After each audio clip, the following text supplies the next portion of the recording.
So now Chadwick Boseman, Black Panther, he's in the news as well because his estate is in probate court in California. I'm going to give you the facts, and then I'm going to also talk to you about my thoughts around it all. So in 2020, as we know, Chadwick Boseman passed.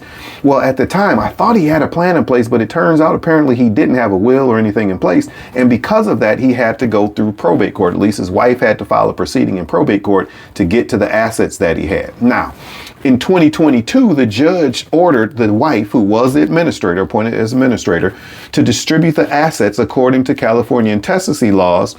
To die intestate means you pass without any kind of plan in place. According to intestacy law, she had to give 50% of the assets to herself and 50% of the assets to the parents. Don't ask, that's just the way the law works based on the state.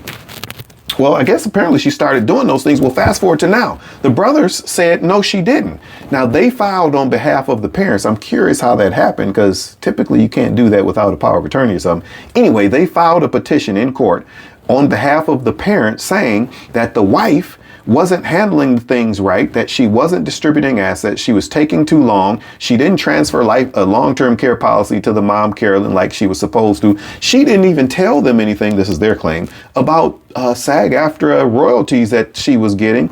And this has limited their ability to push legacy on behalf of their brother and their son. This has limited their opportunity to build business in the way that they wanted to. This has withheld assets from them. They're suffering emotional distress, they said, and this is a problem. And they're asking the judge to remove her completely, to investigate her, to make her do an accounting, and to appoint another lawyer to be in charge of the overall estate.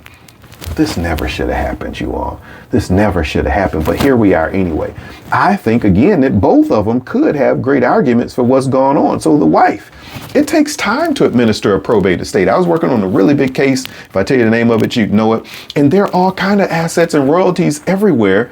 And it takes time for various reasons to gather all of those assets. So the wife probably, there's a good chance she's doing the best that she can. But then the brothers are saying on behalf of the parents, come on, it's been 4 years. How much best as you can does it take to happen in 4 years? At the end of the day, they're in court fighting over things that never should have been public for us to know about, because a plan could have been in place in the right kind of way. Come on, y'all, get these plans done, please. That's my thoughts. I'll do more videos on their perspectives in the future.